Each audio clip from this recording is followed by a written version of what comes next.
నమస్కారం. ఇది సంగతికి స్వాగతం. కుంభకోణాల పుట్టలు పగిలిపోతున్న వేళ నిఖార్సైన చర్చలతో జాతి ప్రతిష్టను కాపాడాల్సిన మన నాయకగణం పార్లమెంటు విలువలకే తిలోదకాలిస్తోంది. బొగ్గు క్షేత్రాలపై కాగ్ నివేదిక ఆధారంగా పాలక ప్రతిపక్షాల మధ్య జరుగుతున్న బాగోతాలతో స్తంభించిపోతున్న పార్లమెంట్ పతనమవుతున్న రాజకీయ విలువలకు మౌన సాక్షిగా నిలుస్తోంది. సాధారణ ఎన్నికల పొలికేకలు వినిపించడంతో అవినీతిని బయటపెట్టే ఏ నిజాన్నైనా పాతరేయాలనే పాలకపక్షం మనది.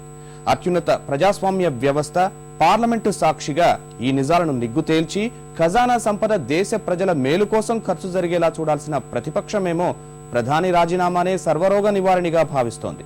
అవినీతిపై కేంద్రం కప్పుతున్న ముసుగును తొలగించే అవకాశం లేకుండా ప్రజాక్షేత్రంలోనే తేల్చుకోవాలనే విషయాన్ని విస్మరిస్తోంది. ఈ మట్టిలోనే ఉన్న సర్దుకుపోయే గుణాన్ని ఇకనైనా పార్టీలు అలవర్చుకుంటేనే చర్చలే అన్ని సమస్యలకు పరిష్కారాలు కనుగొంటాయన్న రాజ్యాంగ నిర్మాతల ఆలోచనలు సాకారమవుతాయి.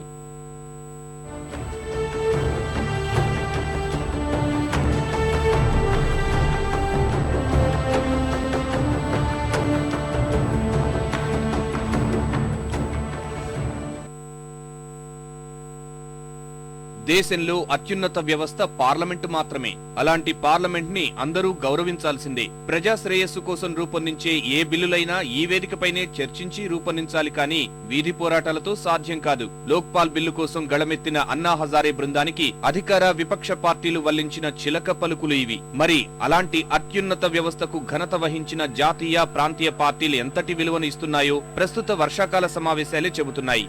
ఈ నెల 8 నుంచి పార్లమెంటు వర్షాకాల సమావేశాలు ప్రారంభం కాగా ఇప్పటి వరకు ఎన్ని అంశాలపై అర్థవంతంగా చర్చించారని మన నాయక గణులను అడిగితే తలదించుకునే సమాధానమే వస్తుంది.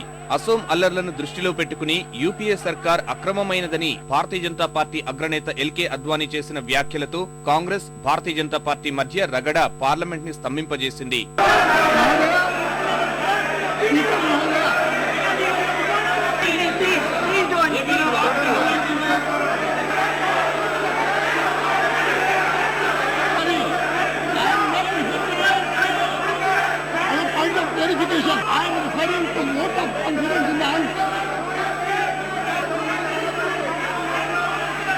ఆ తరువాత తన వ్యాఖ్యలను అద్వానీ ఉపసంహరించుకోవడంతో అసోం అల్లర్లపై పార్లమెంటు ఉభయ సభల్లో అర్థవంతమైన చర్చ జరిగింది.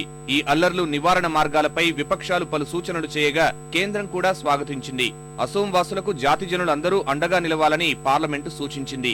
స్ఫూర్తివంతమైన చర్చతో పార్లమెంటరీ ప్రజాస్వామ్య వ్యవస్థకు ఆదర్శంగా నిలిచింది. ఆ తరువాత మళ్లీ షరామామూలే. తొలి రోజు నాటి రగడ మళ్లీ ప్రారంభమైంది. ఇందుకు బొగ్గు కుంభకోణంపై controller and auditor general of India CAG ఇచ్చిన నివేదిక ఆజ్యం పోసింది.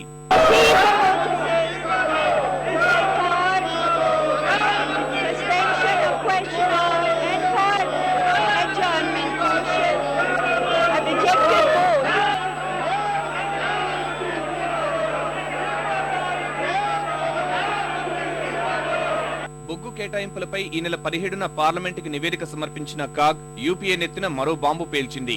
ఈ కేటాయింపుల్లో ఖజానాకు జరిగిన నష్టం 1,70,000 2Gని మించిపోయిందని,